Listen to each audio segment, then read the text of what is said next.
ವೀಕ್ಷಕರೇ, ಮತ್ತೊಂದು ಹೊಸ ವಿಡಿಯೋದೊಂದಿಗೆ ತಮಗೆಲ್ಲರಿಗೂ ಸರ್ವಜ್ಞಾನ ಫಾರ್ ಯು ಚಾನಲ್ಗೆ ಸ್ವಾಗತ. ಈ ವಿಡಿಯೋದಲ್ಲಿ ನೋಡಿ, ಇಲ್ಲಿ ಗೃಹಲಕ್ಷ್ಮಿ ಅರ್ಜಿಯನ್ನು ಅಪ್ಲೈ ಮಾಡಲಿಕ್ಕೆ ಗೌರ್ಮೆಂಟ್ನವರು ಸೇವಾ ಸಿಂಧುವಿನಲ್ಲಿ ಹೊಸ ಲಿಂಕನ್ನು ಬಿಟ್ಟಿದ್ದಾರೆ. ಇಲ್ಲಿ ನೋಡಿ, ಕರ್ನಾಟಕ ಸರ್ಕಾರ ಗೃಹಲಕ್ಷ್ಮಿ ಯೋಜನೆಯ ಅರ್ಜಿ ಅಂತ ಹೇಳಿ ಕೊಟ್ಟಿದ್ದಾರೆ. ಇಲ್ಲಿ ಗೃಹಲಕ್ಷ್ಮಿ ಕೂಡ ಇಲ್ಲಿ ಸಿಂಬಲ್ ಕೂಡ ಇದೆ. CM ಸರ್ಸ್ ಇದ್ದಾರೆ, ಉಪಮುಖ್ಯಮಂತ್ರಿಗಳು ಇದ್ದಾರೆ, ನಂತರ ಶ್ರೀಮತಿ ಲಕ್ಷ್ಮೀ ಹೆಬ್ಬಾಳ್ಕರ್ ಅವರು ಇದ್ದಾರೆ, ಸಚಿವರ. ನಂತರ ಇಲ್ಲಿ ನೋಡಿ, ಇದು ಆಧಾರ್ ಬೇಸ್ಡ್ ಅಪ್ಲಿಕೇಶನ್ ಇದು. ಸೊ ಇದು ಯಾವುದೇ ಥರ ಇಲ್ಲಿ ಅಪ್ಲಿಕೇಶನನ್ನು ಇನ್ನೂ ಸಬ್ಮಿಟ್ ಮಾಡುವಂಥ ಅನೌನ್ಸ್ಮೆಂಟು ಕೊಟ್ಟಿಲ್ಲ. ಜಸ್ಟ್ ಇದು ಡೆಮೋಗಾಗಿ ನಾನು ನಿಮಗೆ ತೋರಿಸ್ಕೊಡ್ತಾ ಇದ್ದೀನಿ ಯಾವ ಥರ ಸೇವಾ ಸಿಂಧುವಿನಲ್ಲಿ ಈ ಅರ್ಜಿ ಓಪನ್ ಆಗುತ್ತೆ, ಯಾವ ಥರ ನಾವು ಫಿಲಪ್ ಮಾಡ್ಬೋದು, ಯಾವೆಲ್ಲ ಇನ್ಫಾರ್ಮೇಷನ್ ಇಲ್ಲಿ ತುಂಬಬೇಕಾಗುತ್ತೆ ಅಂತ ಅನ್ನೋದನ್ನು. ವಿಡಿಯೋನ ಶುರು ಮಾಡೋಕ್ಕಿಂತ ಮುನ್ನ ನೀವಿನ್ನೂ ನನ್ನ ಚಾನಲ್ಗೆ ಹೊಸಬರಾಗಿದ್ದರೆ ಲೈಕ್ ಮಾಡಿ, ಶೇರ್ ಮಾಡಿ, ಸಬ್ಸ್ಕ್ರೈಬ್ ಮಾಡಿ, ಪಕ್ಕದಲ್ಲಿರೋ ಬೆಲ್ ಐಕಾನ್ ಕೂಡ ಆನ್ ಮಾಡಿ ಇಟ್ಕೊಳ್ಳಿ. ನಾನು ಅಪ್ಲೋಡ್ ಮಾಡೋ ಎಲ್ಲ ಮಾಹಿತಿ ವಿಡಿಯೋಗಳ ನೋಟಿಫಿಕೇಷನ್ ನಿಮಗೆ ಬರ್ತಾ ಇರುತ್ತೆ. ಇಲ್ಲಿ ನೋಡಿ ವೀಕ್ಷಕರೇ, ಇದು ಆಧಾರ್ ಬೇಸ್ಡು ಅಪ್ಲಿಕೇಶನ್ನು. ಇಲ್ಲಿ ನೀವು ಆಧಾರ್ ನಂಬರನ್ನು ಹಾಕಿಬಿಟ್ಟು ದೃಢೀಕರಿಸಬೇಕಾಗತ್ತೆ. ನಂತರ ಇಲ್ಲಿ ಕೂಡ ನಿಮ್ಮ ಆಧಾರ್ ನಂಬರನ್ನು ಹಾಕಬೇಕಾಗತ್ತೆ. ನಂತರ ಇಲ್ಲಿ ಮನೆಯ ಯಜಮಾನಿಯ ವಿವರ, ಅಂದರೆ ರೇಷನ್ ಕಾರ್ಡ್ದಲ್ಲಿ ಇರುವಂಥ ಮನೆ ಯಜಮಾನಿಯ ವಿವರನ ಇಲ್ಲಿ ತುಂಬಬೇಕಾಗತ್ತೆ. ಇಲ್ಲಿ ನೋಡಿ, ಕಂಪಲ್ಸರಿ ಮ್ಯಾಂಡೇಟರಿ ಇರುವಂಥ ಇನ್ಫಾರ್ಮೇಷನ್ ಏನಪ್ಪ ಅಂತಂದರೆ ಇಲ್ಲಿ ಸ್ಟಾರ್ಗಳು ಕಾಣ್ತಾ ಇದೆ. ಈ ಸ್ಟಾರ್ಗಳು ಇದ್ದಲ್ಲಿ ನೀವು ಕಂಪಲ್ಸರಿಯಾಗಿ ಇಲ್ಲಿ ಡೇಟಾನ ನೀವು ತುಂಬಲೇಬೇಕು. ಅರ್ಜಿದಾರರ ಹೆಸರು, ಆಧಾರ್ ಸಂಖ್ಯೆ, ಮೊಬೈಲ್ ನಂಬರು, ಆಧಾರ್ ಕಾರ್ಡಿಗೆ ಲಿಂಕ್ ಇರುವಂಥ ಮೊಬೈಲ್ ನಂಬರು ಮತ್ತು ಬ್ಯಾಂಕ್ ಅಕೌಂಟಿಗೆ ಲಿಂಕ್ ಇರುವಂಥ ಮೊಬೈಲ್ ನಂಬರ್ನ ನೀವು ಇಲ್ಲಿ ಹಾಕಬೇಕಾಗತ್ತೆ.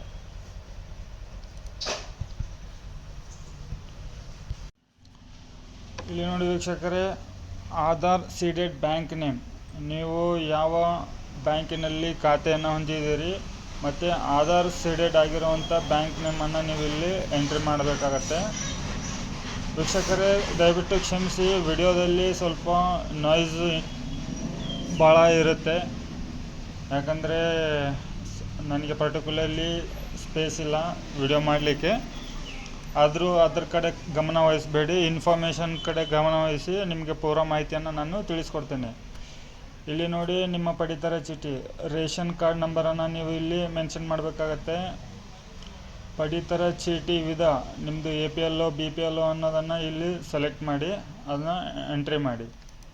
ಇಲ್ಲಿ ನೋಡಿ, ವರ್ಗ, ನೀವು SC ST OBC ಅದರ ಯಾವ ಕ್ಯಾಟಗರಿ ಬರುತ್ತೋ ಆ ಕ್ಯಾಟಗರಿಯನ್ನು ಇಲ್ಲಿ ಸೆಲೆಕ್ಟ್ ಮಾಡಿ ಅದರದ್ದು ಸಬ್ ಕ್ಯಾಟಗರಿಯನ್ನು ನೀವು ಇಲ್ಲಿ ಎಂಟ್ರಿ ಮಾಡಿ. ನಂತರ ಬ್ಯಾಂಕ್ ಖಾತೆಯ ಸಂಖ್ಯೆಯನ್ನು ನೀವು ಇಲ್ಲಿ ಎಂಟ್ರಿ ಮಾಡಿ. ನೀವು ಮನೆಯ ಯಜಮಾನಿಯ ವಿವರಗಳಲ್ಲಿ ಇವಾಗ ಅವರ ಭಾವಚಿತ್ರ ಕೂಡ ನೀವು ಇಲ್ಲಿ ಎಂಟ್ರಿ ಮಾಡಬೇಕಾಗತ್ತೆ.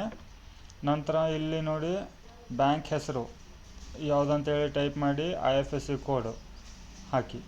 ನಂತರ ಸ್ಕ್ರೋಲ್ ಡೌನ್ ಮಾಡಿ, ಕುಟುಂಬದ ಸದಸ್ಯರ ವಿವರಗಳು, ಇಲ್ಲಿ ಅವರ ಗಂಡ ಆಗಿರ್ಬೋದು ಅಥವಾ ಮಕ್ಕಳಾಗಿರ್ಬೋದು, ನೀವಿಲ್ಲಿ ಒನ್ ಬೈ ಒನ್ ಫಿಲಪ್ ಮಾಡ್ಕೊತ ಹೋದಂಗೆ ಅವರ ಹೆಸರು, ಲಿಂಗ, ಪತಿ, ಇದನ್ನು ಕ್ಲಿಕ್ ಮಾಡಿದ ನಂತರ ಮತ್ತೆ ಇಲ್ಲಿ ಪ್ಲಸ್ ಮಾಡಿ ನೆಕ್ಸ್ಟ್ ಇನ್ನೊಂದು ಡೀಟೇಲ್ ಬರುತ್ತೆ, ನೀವಲ್ಲಿ ಮತ್ತೆ ಇನ್ನೊಂದನ್ನು ಹಾಕ್ಬೋದು. ಇಲ್ಲಿ ಮನೆಯ ಯಜಮಾನಿಯ ಪತಿಯ ವಿವರಗಳು ಮೇಲಿನ ಪಟ್ಟಿಯಲ್ಲಿ ಲಭ್ಯವಿಲ್ಲದಿದ್ದಲ್ಲಿ ಇಲ್ಲಿ ಕ್ಲಿಕ್ ಮಾಡಿ.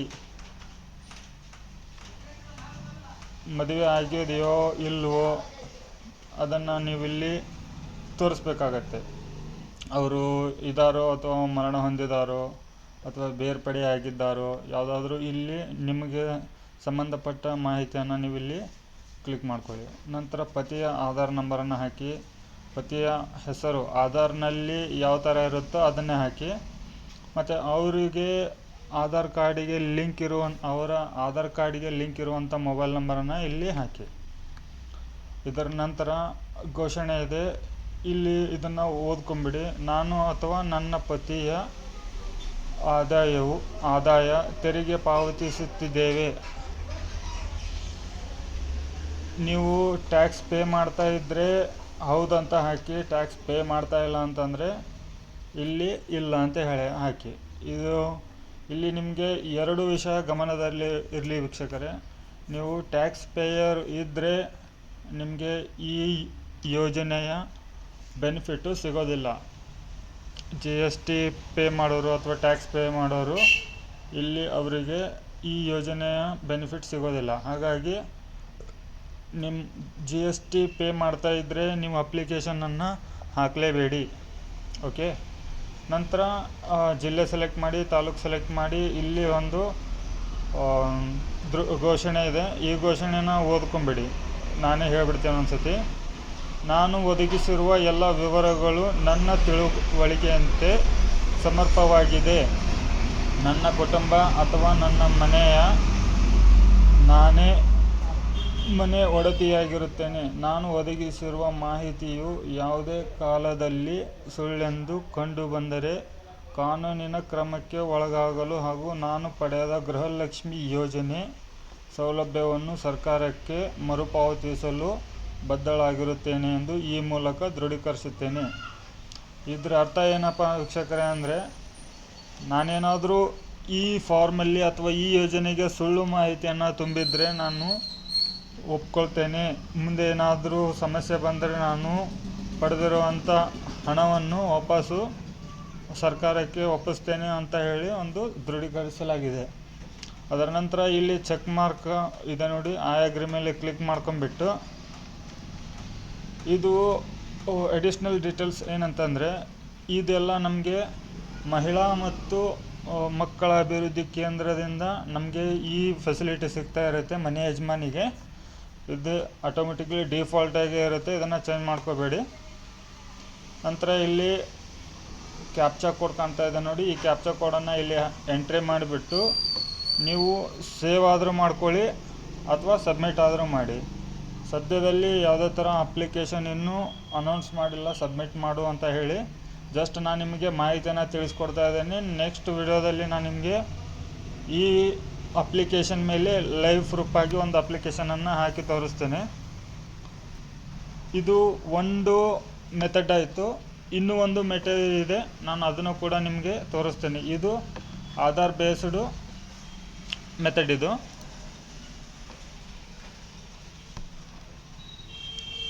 ಭಾಳ ಹೊತ್ತಾಯ್ತಲ್ಲ, ಹಾಗಾಗಿ ರೀಲಾಗಿನ್ ಮಾಡಬೇಕಾಗತ್ತೆ. ಇನ್ನೊಂದ್ಸತಿ ರೀಲಾಗಿನ್ ಮಾಡ್ತೇನೆ. ಇಲ್ಲಿ ನೋಡಿ ವೀಕ್ಷಕರೇ, ಮತ್ತೆ ನಾನು ರೀಲಾಗಿನ್ ಮಾಡಿದ್ದೇನೆ. ಇಲ್ಲಿ ಮತ್ತೆ ವ್ಯೂ ಆಲ್ ಅವೈಲೇಬಲ್ ಸರ್ವಿಸ್ ಮೇಲೆ ಕ್ಲಿಕ್ ಮಾಡಿದರೆ ಇಲ್ಲಿ ಮತ್ತೆ ಫಸ್ಟ್ ಮೆಥಡು ನಾನು ನಿಮಗೆ ಗೃಹಲಕ್ಷ್ಮಿ ಯೋಜನೆನ ತೋರಿಸಿದೆ. ಇಲ್ಲಿ ಗೃಹಲಕ್ಷ್ಮಿ ಯೋಜನಾ ಪ್ರೀ ಅಪ್ರೂವ್ಡ್ ಅಂತ ಇದೆ ನೋಡಿ, ಇದ್ರ ಮೇಲೆ ಕ್ಲಿಕ್ ಮಾಡಿ. ಇಲ್ಲಿ ನಿಮಗೆ ಎರಡನೇ ಮೆಥಡಿಂದ ನಾನು ಅಪ್ಲೈ ಮಾಡೋದು ಹೇಗಂತೇಳಿ ತೋರಿಸ್ಕೊಡ್ತಾ ಇದ್ದೇನೆ.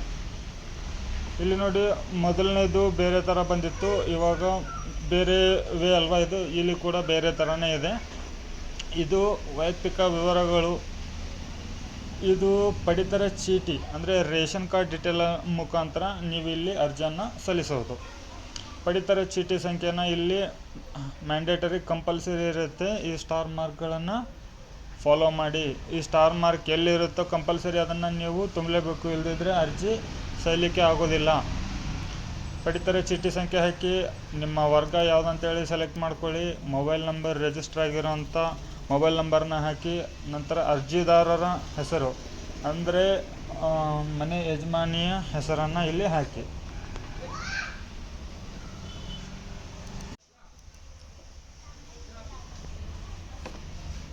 ನೋಡಿ, ಇಲ್ಲಿ ಬ್ಯಾಂಕ್ ಖಾತೆ ವಿವರಗಳು ಇದೆ. ಈ ಬ್ಯಾಂಕ್ ಖಾತೆ ವಿವರಗಳನ್ನು ನೀವು ಕರೆಕ್ಟಾಗಿ ತುಂಬಬೇಕು. ಇಲ್ಲಿ ನೋಡಿ, ಹೌದು, ಆಧಾರ್ ಲಿಂಕ್ ಆಗಿರುವ ಬ್ಯಾಂಕ್ ಖಾತೆಗೆ ಮೊತ್ತ ಪಾವತಿಸಬೇಕು. ಅಂದರೆ ನಿಮ್ಮ ಆಧಾರ್ ಕಾರ್ಡು ಬ್ಯಾಂಕಿಗೆ ಮತ್ತು ಮೊಬೈಲ್ ನಂಬರಿಗೆ ಲಿಂಕ್ ಇದ್ದರೆ ಇದನ್ನು ಕ್ಲಿಕ್ ಮಾಡಿ. ಇಲ್ಲದಿದ್ದರೆ ನೀವು ಬೇರೆ ಅಕೌಂಟ್ ನಂಬರನ್ನು ಕೊಡಬೇಕು ಅಂತಂದರೆ ಇಲ್ಲಿ ಬೇರೆ ಬ್ಯಾಂಕ್ ಖಾತೆಗೆ ಮೊತ್ತ ಪಾವತಿಸಬೇಕು ಅಂತ ಇದೆ ನೋಡಿ, ಇದ್ರ ಮೇಲೆ ಕ್ಲಿಕ್ ಮಾಡಿ. ನಾನು ನಿಮಗೆ ಪ್ರಿಫರ್ ಮಾಡ್ತಾ ಇರೋದು ಮೊದಲನೇ ಆಪ್ಷನನ್ನು ಕ್ಲಿಕ್ ಮಾಡ್ಕೊಳ್ಳಿ. ಯಾಕಂದರೆ ಇದು ಭಾಳ ಜೆನ್ಯೂನ್ ಆಗಿರುತ್ತೆ, ಕರೆಕ್ಟಾಗಿ ನಿಮ್ಮ ಅಕೌಂಟಿಗೆ ಅಮೌಂಟ್ ಜಮಾ ಆಗುತ್ತೆ. ಇದು ಏನಾದರೂ ಪ್ರಾಬ್ಲಮ್ ಇತ್ತಂತಂದರೆ ಕಾಡಿಸ್ಬೋದು ಅಥವಾ ತಡ ಆಗ್ಬೋದು ಅಥವಾ ಬರ್ದೇನೂ ಇರ್ಬೋದು. ನೀವು ನಿಮಗೆ ಯಾವುದು ಬೇಕೋ ಅದನ್ನು ಸರಿ ಅನಿಸಿದ್ದನ್ನು ಹಾಕ್ಕೊಳ್ಳಿ.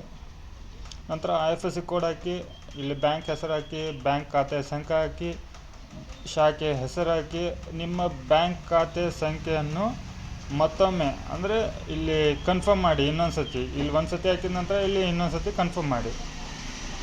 ಇಲ್ಲಿ ಸ್ವಯಂ ಘೋಷಣೆ ಇದೆ. ನಾನು ಮತ್ತು ನನ್ನ ಪತಿಯ ಆದಾಯ ತೆರಿಗೆ ಪಾವತಿದಾರರಾಗಿರುತ್ತೇವೆ. ಇಲ್ಲಿ ನೋಡಿ, ನೀವು ಟ್ಯಾಕ್ಸ್ ಪೇಯರ್ ಇದ್ದರೆ ಹೌದು ಅಂತ ಹಾಕಿ, ಟ್ಯಾಕ್ಸ್ ಪೇಯರ್ ಇಲ್ಲ ಅಂತಂದರೆ ಇಲ್ಲ ಅಂತೇಳಿ ಹಾಕಿ. ಸೇಮ್ ಅದೇ ಥರ ನಿಮಗೆ ಆಧಾರ್ ಕಾರ್ಡು ಮತ್ತು ರೇಷನ್ ಕಾರ್ಡು ಎರಡೂ ವೇದಲ್ಲಿ ಸೇಮ್ ಇದೆ ಘೋಷಣೆ. ಇಲ್ಲಿ ಎಸ್ ಆರ್ ನೋ ಅನ್ನೋದನ್ನು ನೀವು ಟಿಕ್ ಮಾಡಿಬಿಟ್ಟು ಇಲ್ಲಿ ಅಗ್ರಿ ಮೇಲೆ ಕ್ಲಿಕ್ ಮಾಡಿ. ಇಲ್ಲಿ ನಿಮ್ಮ ಆಧಾರ್ ಕಾರ್ಡ್ ದೃಢೀಕರಣ ಮಾಡಬೇಕಾಗತ್ತೆ. ಇದ್ರ ಮೇಲೆ ನೀವು ಕ್ಲಿಕ್ ಮಾಡಿದಾಗ ಇಲ್ಲಿ ನೋಡಿ ಈ ಥರ ಓಪನ್ ಆಗುತ್ತೆ. ಇಲ್ಲಿ ಆಧಾರ್ ನಂಬರನ್ನು ಹಾಕಿ OTP ಜನ್ರೇಟ್ ಮಾಡ್ಕೊಳ್ಳಿ. OTP ಜನ್ರೇಟ್ ಆದ ನಂತರ ಅದು ನಿಮಗೆ ಇಲ್ಲಿ ದೃಢೀಕರಣ ಆದ ನಂತರ ನೀವು ಇಲ್ಲಿ ಕ್ಯಾಪ್ಚನ ಎಂಟ್ರಿ ಮಾಡಿ ಸೇವ್ ಮಾಡ್ಕೊಳ್ಳಿ. ಇಫ್ ಏನಾದರೂ ಅಪ್ಲಿಕೇಶನ್ ಸಬ್ಮಿಟ್ ಮಾಡುವಾಗ ಸರ್ವರ್ ಎರರ್ ಏನಾದರೂ ಬಂದರೆ ಡ್ರಾಫ್ಟಲ್ಲೇ ಇರುತ್ತೆ. ನೀವು ಆ ನಂತರ ಅದನ್ನು ಒಂದು ಕಾಪಿನ ಪ್ರಿಂಟ್ ಆದರೂ ತೊಗೋಬೋದು ಅಥವಾ ರೆಫರೆನ್ಸ್ ನಂಬರ್ ಆದರೂ ಅದರಲ್ಲಿ ಇರುತ್ತೆ. ಎಮರ್ಜೆನ್ಸಿ ನೀವು ಡ್ರಾಫ್ಟ್ನಲ್ಲಿ ಸೇವ್ ಮಾಡಿಟ್ಕೊಳ್ಳಿ. ಅದರ ನಂತರ ಏನಾದರೂ ತಿದ್ದುಪಡಿ ಮಾಡೋದಿತ್ತಂದರೆ ನೀವು ಇಲ್ಲಿ ತಿದ್ದುಪಡಿ ಕೂಡ ಮಾಡ್ಕೋಬೋದು. ನಂತರ ಇಲ್ಲಿ ಸಬ್ಮಿಟ್ ಮಾಡಿದರೆ ನಿಮ್ಮ ಅರ್ಜಿದು ಒಂದು ಎಕ್ನಾಲಜ್ಮೆಂಟ್ ನಂಬರ್ ಬರುತ್ತೆ ಅಥವಾ ಎಕ್ನಾಲಜ್ಮೆಂಟ್ ಪ್ರಿಂಟನ್ನು ನೀವು ಒಂದು ಹಾರ್ಡ್ ಕಾಪಿ ಮುಖಾಂತರ ತೆಗೆದು ನಿಮ್ಮ ಹತ್ರ ಇಟ್ಕೋಬೋದು. ಅಪ್ಲಿಕೇಶನ್ ಸಬ್ಮಿಟ್ ಮಾಡಿದ್ದೇನೆ ಅನ್ನೋ ಒಂದು ಪ್ರೂಫು ನಿಮ್ಮ ಹತ್ರ ಇರುತ್ತೆ. ವಿಡಿಯೋ ತಮಗೆಲ್ಲರಿಗೂ ಬಹಳ ಇನ್ಫಾರ್ಮೇಟಿವ್ ಆಗಿದೆ ಅಂತೇಳಿ ಅಂದ್ಕೊಂಡಿದ್ದೇನೆ ವೀಕ್ಷಕರೇ. ವಿಡಿಯೋದಲ್ಲಿ ಬಹಳ ನಾಯ್ಸ್ ಕೂಡ ಇದೆ, ಯಾಕಂದರೆ ನನಗೆ ಪರ್ಟಿಕ್ಯುಲರ್ಲಿ ಪ್ಲೇಸ್ ಇಲ್ಲ ವಿಡಿಯೋನ ರೆಡಿ ಮಾಡಲಿಕ್ಕೆ. ಹಾಗಾಗಿ ಸ್ವಲ್ಪ ಡಿಸ್ಟರ್ಬೆನ್ಸ್ ಇದೆ, ದಯವಿಟ್ಟು ಕ್ಷಮಿಸಿ. ವಿಡಿಯೋ ತಮಗೆಲ್ಲರಿಗೂ ಪೂರಾ ಮಾಹಿತಿ ಸಿಕ್ಕಿದೆ ಅಂತೇಳಿ ಅಂದ್ಕೊಂಡಿದ್ದೀನಿ. ಮತ್ತು ಏನಾದರೂ ಹೊಸ ಮಾಹಿತಿ ಸಿಕ್ತಂದರೆ ನಾನು ನಿಮಗೆ ನೆಕ್ಸ್ಟ್ ವಿಡಿಯೋದಲ್ಲಿ ಲೈವ್ ಪ್ರೂಫ್ ಕೂಡ ತೋರಿಸ್ಕೊಡ್ತೀನಿ. ಅರ್ಜಿಯನ್ನು ಯಾವ ಥರ ಸಲ್ಲಿಸೋದು ಅಂತೇಳಿ ಕಂಪ್ಲೀಟಾಗಿ. ಯಾರೆಲ್ಲ ಇನ್ನೂ ವಿಡಿಯೋನ ನೋಡಿ ಸಬ್ಸ್ಕ್ರೈಬ್ ಮಾಡಿಲ್ಲ ಅಥವಾ ಲೈಕ್ ಮಾಡಿಲ್ಲ, ನೀವು ಅದನ್ನು ಮಾಡೋದ್ರ ಮುಖಾಂತರ ನಿಮಗೆ ಸಪೋರ್ಟ್ ಸಿಗುತ್ತೆ. ಲೈಕ್ ಮಾಡಿ, ಸಬ್ಸ್ಕ್ರೈಬ್ ಮಾಡಿ, ಆದಷ್ಟು ವಿಡಿಯೋ ಮಾಹಿತಿಯನ್ನು ಶೇರ್ ಮಾಡಿ. ಎಲ್ಲರಿಗೂ ಮಾಹಿತಿ ಎಲ್ಲರಿಗೂ ಇಂಪಾರ್ಟೆಂಟ್ ಆಗಿದೆ ಇದು. ಮತ್ತೆ ಹೊಸ ವಿಡಿಯೋದೊಂದಿಗೆ ಸಿಗ್ತೇನೆ.